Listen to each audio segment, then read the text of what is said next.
तो मूवी के स्टार्ट में ही हमें फ्यूचर दिखाया जाता है जब पॉपुलेशन बहुत ज्यादा बढ़ चुकी थी और इसके लिए गवर्नमेंट भी बहुत ज्यादा परेशान थी क्योंकि दुनिया में रहने के लिए काफी कम जगह बची थी। तो इसका हल निकालने के लिए वो लोग सोच रहे थे कि क्यों ना मार्स को विजिट किया जाए, उधर के एटमॉस्फेयर को देखा जाए कि क्या इंसान वहाँ जिंदा रह सकते हैं। तो वहाँ पर भेजने के लिए वो कॉकरोच को चुनते हैं क्योंकि सर्दी हो या गर्मी चाहे कैसा भी मौसम हो कॉकरोच जिंदा रह लेते हैं। ये साल 2097 होता है।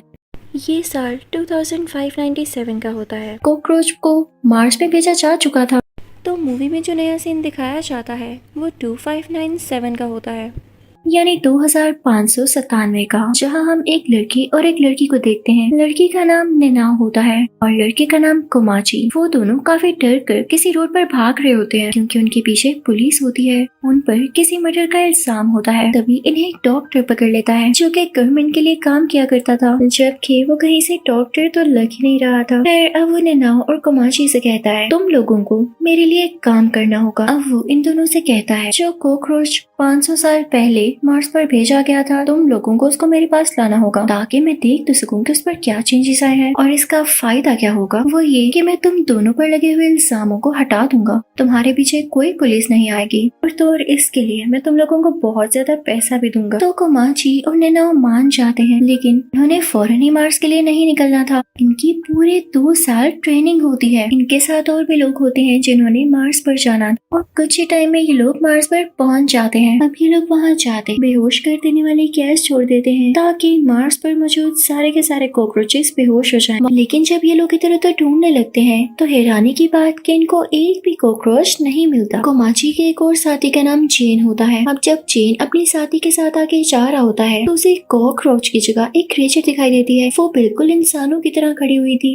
लेकिन ऐसे लग रहा था कि जैसे वो आधी कोई क्रिएचर हो और आधा वो कॉकरोच ही हो। ऐसे लग रहा था जैसे उनके हाथ में कोई लकड़ी या पत्थर है और अगर उन्होंने अपने अलावा यहाँ पर किसी को देख लिया तो उस पर हमला कर देंगे। तो जेन अपनी साथी के मुंह पर हाथ रख लेता है और उसे चुप रहने का कहता है क्योंकि ये क्रिएचर्स मासूम तो नहीं लग रहे थे। अपने नाव और कोमाची भी एक साथ जा रहे होते हैं, उन्हें भी यही क्रिएचर्स दिखाई देते हैं। वो उनको देख के काफी डर जाते हैं और स्टिल खड़े हो जाते हैं। लेकिन तभी वो कॉकरोच के जैसे दिखने वाला क्रिएचर भाग कर आता है और नेनाओ की गर्दन तोड़ देता है। वो इतनी ज्यादा क्विकली आता है कि कोमाची उसको रोक भी नहीं पाता। ऐसा करते ही वो वहाँ से गायब हो जाता है। न जाने इसको नेनाओ से क्या दुश्मनी थी। नेनाओ से तो नहीं लगता, इसको पूरे इंसानों से ही दुश्मनी थी। हाँ, वो सब नेनाओ को वापस स्पेसशिप में ले आते हैं तो डॉक्टर भी ने कंफर्म कर देता है जिस क्रिएचर ने इस पर अटैक किया वो कोई और नहीं बल्कि वही कॉकरोचेस है जो कि 500 साल पहले यहाँ पर भेजे गए थे। और जाहिर है एटमॉस्फेरिक चेंज तो हर एक चीज पर होता है, तो इन पर क्यों ना होता।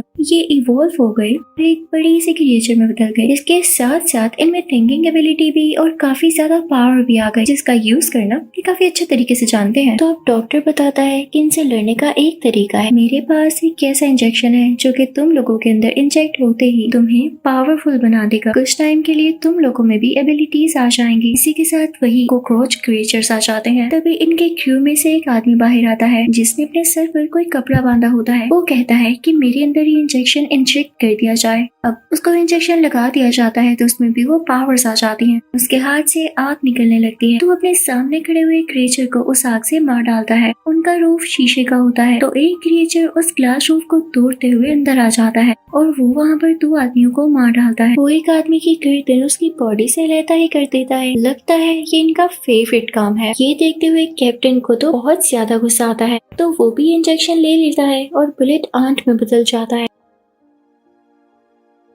उसमें काफी पावर्स आ जाती है तो वो क्रिएचर का बहुत बुरा हाल करता है, उसकी बॉडी को काट डालता है। अब ये कॉकरोच आर्मी इनके स्पेसशिप की तरफ बढ़ने लगती है। अगर तो वो स्पेसशिप के अंदर आ जाते तो वो सब लोगों को भी मार देते और स्पेसशिप को भी डिस्ट्रॉय कर देते। तो ये सब लोग प्लान करते हैं कि अपने स्पेसशिप को लेते हुए यहाँ से निकल जाएं, लेकिन इससे पहले ही स्पेसशिप में एरर आ जाता है और ये लोग ऐसा नहीं कर पाते। तभी ये सोचते हैं कि हम पुरानी स्पेसशिप से जा सकते हैं, क्यों ना उसमें जाया जाए। अब ये सब लोग स्पेसशिप की तरफ चल पड़ते हैं, लेकिन कोमाची को बिल्कुल अच्छा नहीं लग रहा होता क्योंकि नेनाओ मारी जा चुकी थी। ये सब लोग उसको यहीं पर छोड़कर जा रहे थे। तो कोमाची नेनाओ के पास जाता है। वो उससे कहता है कि मैं वापस जरूर आऊंगा और तुम्हें लेकर जाऊंगा। यहाँ पर हम देखते हैं कि नेनाओ की बॉडी में कुछ चेंजेस आ रहे होते हैं और ये सारे लोग वहाँ से निकल जाते हैं। लेकिन तभी देखते हैं कि इनके सामने क्रिएचर्स का पूरा ग्रुप खड़ा है जिनको हराना बहुत मुश्किल है। तो इनमें से एक और आदमी खुद को इंजेक्शन लगवाता है। वो भी एक खौफनाक क्रिएचर में बदल जाता है जो कि किसी मॉन्स्टर के जैसे थी और उसकी एबिलिटी ये थी कि वो अपने मुंह से आग निकाल सकता था। वो उन पर आग फेंकने लगता है जिससे वो इस वेव से तो छुटकारा पा लेते हैं। अब वो आगे बढ़ने लगते हैं लेकिन ज्यादा दूर नहीं गए थे कि तभी सामने से उनकी और आर्मी आ रही होती है। तो अब दो लड़कियां खुद को इंजेक्शन इंजेक्ट करती हैं और क्रिएचर में बदल जाती हैं। ये सब उन क्रिएचर से लड़ने की बहुत कोशिश करते हैं लेकिन इस बार बार बार नाकाम हो रहे थे क्योंकि वो क्रिएचर बहुत ज्यादा स्ट्रॉन्ग थे। अब इनकी गाड़ी भी आउट ऑफ बैलेंस हो जाती है और पलट जाती है। उसमें से आग निकलने लगती है।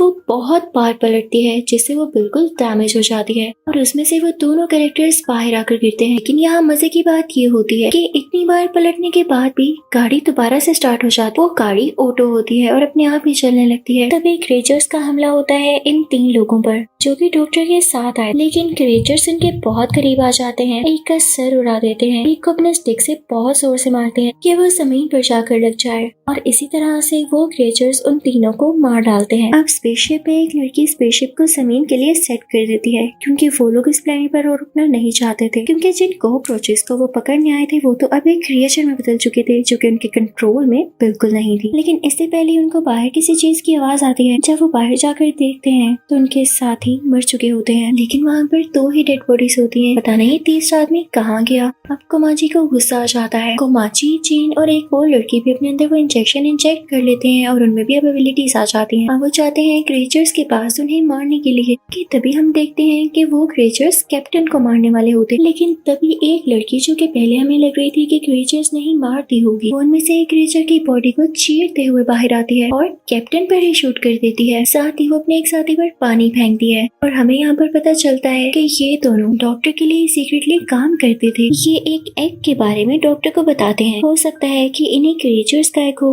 उतनी देर में उस एग में से 2 क्रिएचर्स बाहर आ जाते हैं और तभी स्पेसशिप भी जमीन पर जाने के लिए तैयार हो जाती है। अब जब ये वो न्यूली बॉर्न क्रिएचर्स देखते हैं तो वो बाकी क्रिएचर्स को बुलाने लगते हैं कि वो स्पेसशिप को रोके। तो सारे के सारे क्रिएचर्स उड़ते हुए वहाँ पर आते हैं। अब ये सारे क्रिएचर्स इनकी तरफ बढ़ने लगते हैं। तो इनसे लड़ने के लिए इस वक्त सिर्फ कोमाची, चेन और एक लड़की ही बची थी और इनको समझ नहीं आ रहा होता कि वो इनसे कैसे लड़ेंगे। अब चेन को एक आइडिया आता है। वो सोचता है कि एक बार इंजेक्ट करने से हमें थोड़ी सी एबिलिटीज आती है। अगर हम ये इंजेक्शन दूसरी बार लें तो हमें ज्यादा एबिलिटीज आएंगी। ऑब्वियसली अगर तीसरी बार लेंगे तो हो सकता है कि हमें ये सारी एबिलिटीज आ जाएं जो कि कॉकरोचेस में है। अब ऐसे ही होता है। जब चेन 3rd टाइम वो इंजेक्शन लेता है तो उसके पर भी निकल आते हैं और यही तो वो चाहता था। अब वो उन कॉकरोचेस से लड़ने लगता है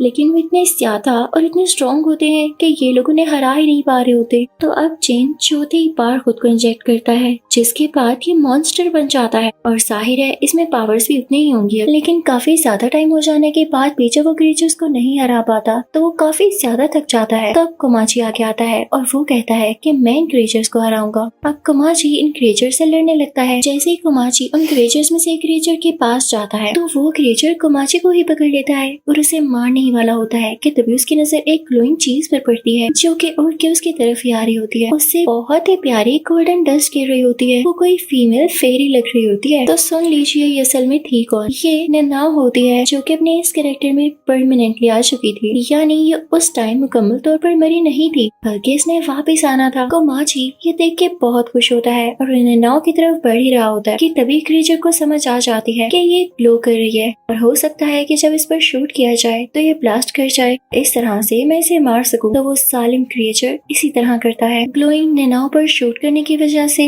वहाँ पर ब्लास्ट हो जाता है और नेनाओ फिर से गायब हो जाती है। लेकिन कोमाची भी वहीं पर होता है और उसकी जान को भी खतरा था कि कहीं वो चल न जाए। तो चेन उसे उठाकर वहाँ से ले जाता है और कोमाची नेनाओ को आवाजें देता रहता है क्योंकि वो नेनाओ को पसंद किया करता था और अब उसका एंड होता हुआ देखकर वो बहुत ज्यादा दुखी था। कोमाची बेहोश हो जाता है और अगले ही पल जब उसे होश आती है तो देखता है कि जेन उसके सामने है, लेकिन अब वो एक पूरा का पूरा क्रिएचर बन चुका था। कोमाची उसे कहता है आओ जेन चले यहाँ से, लेकिन जेन कहता है नहीं कोमाची, मैं मार्स का ही एक क्रिएचर बन चुका, मेरा जमीन पर जाना ठीक नहीं है मेरे दोस्त, मुझे यहीं रहना होगा। मैं नहीं चाहता कि मेरी वजह से किसी को कोई भी मसला हो, तुम जाओ, मैं तुम्हें हमेशा याद रखूंगा। कोमाची ऐसा करना चाहता तो नहीं था, लेकिन उसे करना पड़ता है। वो बहुत दुखी था कि उसकी दोस्त नैनाओ भी नहीं रही और अब जेन भी यहीं रह गया। अब कोमाची स्पेसशिप की तरफ चला जाता है। अब उनका अगला टारगेट जमीन ही होती है। फिर हम डॉक्टर को देखते हैं जो कि ये सारी स्टोरी दुनिया को बता रहा होता है और लाइव टेलीकास्ट दे रहा होता है। अब जब गवर्नमेंट को ये पता चलता है कि उनका इतना वक्त और पैसा जाया हुआ और डॉक्टर वहाँ से कुछ भी न ला पाया, वो अपने मिशन में फेल हो गया, तो वो हुक्म देती है कि इसको मार दिया जाए। इसने वहाँ जाकर लोगों की जानों से खेला है और हमें ट्रिक करने की कोशिश की है। अब हम देखते हैं कि जो डॉक्टर की असिस्टेंट होती है उसे भी उस पर काफी गुस्सा होता है, क्योंकि वाकई डॉक्टर बात का पक्का नहीं होता, तो उस पर शूट करने लगती है। लेकिन डॉक्टर बहुत चालाक था, वो जानता था कि एट द एंड उसके साथ क्या होगा, तो वो उस बुलेट को कंट्रोल कर लेता है। वो काफी स्लो हो जाती है। तभी उसी गन पर हम एक स्पाइडर देखते हैं जिसके अंदर से एक गैस बाहर आती है। जैसे ही वो गैस वो लड़की सूंघती है तो उसकी तबीयत खराब होने लगती है और वो वहीं मारी जाती है। इसी के साथ इस मूवी का एंड होता है। आई होप आपको ये अच्छी लगी।